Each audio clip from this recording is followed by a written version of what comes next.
అబ్బబ్బబ్బబ్బబ్బా! చూస్తూనే చాలా నోరూరిపోయే ఈ పాలక్ దాల్ ఎగ్ బైట్స్ పిల్లలకి స్కూల్ నుండి వచ్చే లోపల చేసి పెట్టారనుకోండి, వాళ్ళు ఎగిరి గంతేస్తారు. ఇంకా ఆఫీస్ నుంచి వచ్చిన హస్బెండ్కి అయితే పండగే ఆ రోజు. అంత బాగుంటాయి. ఇవి ఎలా చేయాలో చూద్దామా? ముందైతే శనగపప్పు నానబెట్టుకోండి. ఇలా ఒక 4-5 గంటలు నానబెట్టుకుంటే చక్కగా నానిపోతాయి. ఆ తర్వాత వీటిని మిక్సీ జార్లో వేసుకొని మరీ మెత్తగా కాకుండా కొద్దిగా బరకుంచుకోవాలి. అయితే శనగపప్పు చాలా ప్రోటీన్ కదా, ఇది ఎరగడానికి మనము దీంట్లో పప్పుతో పాటు అల్లం ముక్కలు వేసుకోవాలి, జీలకర్ర కూడా వేసుకోవాలి, అలాగే రుచికి సరిపడా పచ్చిమిర్చి వెల్లుల్లిపాయలు కూడా వేసుకొని మంచిగా మిక్సీ చేసుకోవాలి. కొద్దిగా బరకుంచుకోవాలి. చూడండి, ఇలా అక్కడక్కడ పప్పు కనిపిస్తూ చక్కగా పర్ఫెక్ట్గా నలిగిపోయింది కదా. ఇప్పుడు దీన్ని ఒక గిన్నెలోకి తీసుకుందాము. ఆ తర్వాత మంచిగా లేతగా ఉన్న నవనవలాడే పాలకూరని ఉప్పు వేసిన వేడి నీటిలో ఒకసారి బ్లాంచింగ్ చేసుకోవాలి. ఇలా చేయడం వల్ల ఆకులపైన ఏవైనా కెమికల్స్ చల్లి ఉంటే అవి కూడా పోతాయి, అంతేకాకుండా పచ్చివాసన కూడా పోతుంది. సో ఇలా పాలకూరని నీళ్ళని వడగట్టుకొని ఆ తర్వాత చల్లబడ్డాక మిక్సీ చేసుకోవాలి. చూడండి, ఇలా మంచిగా పేస్ట్ అయిపోతుంది. ఇప్పుడు ఈ పేస్ట్ని కూడా యాడ్ చేసుకోవాలి. అలాగే చిన్నగా చాప్ చేసుకున్న ఒక 2 ఉల్లిపాయలని కూడా చేసుకోవాలి. వాటితో పాటే ధనియాల పొడి, జీలకర్ర పొడి, చాట్ మసాలా, గరం మసాలా, మంచి ఫ్లేవర్ కోసం సోంపు ఖచ్చితంగా వేసుకోవాలి. ఇవన్నీ వేసుకొని ఒకసారి మంచిగా కలిపేసుకోవాలన్నమాట.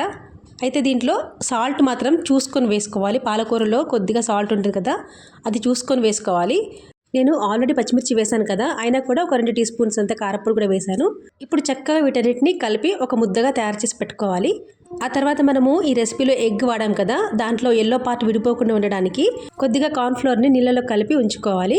చూడండి, ఇప్పుడు అవుటర్ లేయర్కి mixture, boiled eggs, cornflour slurry రెడీగా ఉన్నాయి. ఇప్పుడు ఎగ్స్ని మనం హాఫ్ కట్ చేసి పెట్టుకొని ఈ ఎగ్స్ చుట్టూ మనం ముందుగానే తయారు చేసి ఉంచుకున్న ఈ పాలక్ దాల్ మిక్చర్ అవుటర్ లేయర్గా వచ్చేలాగా మనం చక్కగా దీన్ని అరేంజ్ చేసుకోవాలి. ఇది కొంచెం టైం పడుతుంది, కానీ ఓపికగా చేసుకుంటే చాలా బాగుంటుంది.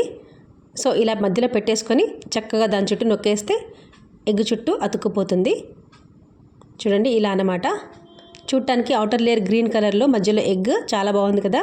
ఈ స్నాక్ తిన్నాక చాలా ఎనర్జీ వచ్చినట్టుగా అనిపిస్తుంది. చాలా హెల్దీ స్నాక్. పిల్లలు వచ్చే ముందే మనం ఇదంతా ప్రిపేర్ చేసి ఉంచుకుంటే చాలా ఈజీగా ఫ్రై చేసి ఇచ్చేయచ్చు. అయితే మీరు కావాలంటే దీన్ని డీప్ ఫ్రై కూడా చేసుకోవచ్చు. నేనైతే ఈరోజు హెల్దీ వెర్షన్లో ఈ పొంగడాల ప్లేట్లో పెట్టేసి చక్కగా కొద్దిగా ఆయిల్ వేసుకుంటూ ఫ్రై చేస్తున్నాను. 2 వైపులా ఫ్రై చేయాలి. అయితే 2వ వైపు తిప్పినప్పుడు ఎల్లో ఊడిపోకుండా ఉండడానికి ఈ కార్న్ఫ్లవర్ స్లరీతో ఒకసారి లాక్ చేసుకోవాలి. ఇలా పైనుంచి పోయడం వల్ల ఎల్లో ఊడిపోకుండా చక్కగా స్టిక్ అయి ఉంటుంది.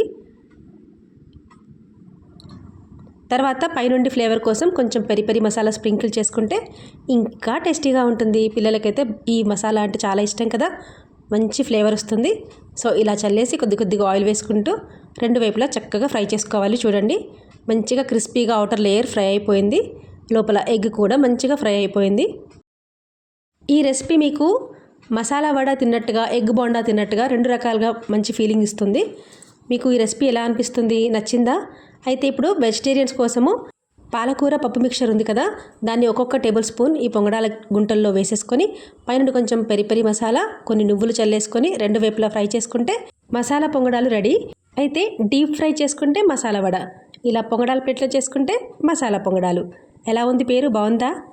మీకు ఈ పేరు నచ్చినా నచ్చకపోయినా కామెంట్లో చెప్పండి. ఇదైతే చాలా టేస్టీగా ఉంటుంది. మీరు మార్నింగ్ బ్రేక్ఫాస్ట్గా కూడా వీటిని తయారు చేసుకోవచ్చు.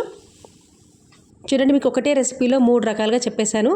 సో మీకు నా వీడియోస్ నచ్చినట్టయితే, ఏదైనా ఇన్ఫర్మేషన్ మీకు యూస్ఫుల్ అనిపిస్తే ఖచ్చితంగా సబ్స్క్రైబ్ చేసుకోండి. అలాగే లైక్ చేయండి, మీ ఫ్రెండ్స్ అందరికీ షేర్ చేయండి. మరి ఈ రెసిపీ మీరు తప్పకుండా ట్రై చేస్తారు కదా. ట్రై చేసి ఎలా వచ్చిందో నాకు చెప్పండి. నేను ఆల్రెడీ మా ఇంట్లో వాళ్ళకి ఈ palak dal egg bites and masala పొంగడాలు టేస్ట్ చూపించాను. వాళ్ళకి బాగా నచ్చింది. ఇంకా మీదే ఆలస్యం. నాకైతే చాలా బాగా నచ్చింది. సో మీరు కూడా ట్రై చేయండి. ఇంకో కొత్త రెసిపీతో మళ్ళీ కలుస్తాను. ఉంటానండి. Bye bye.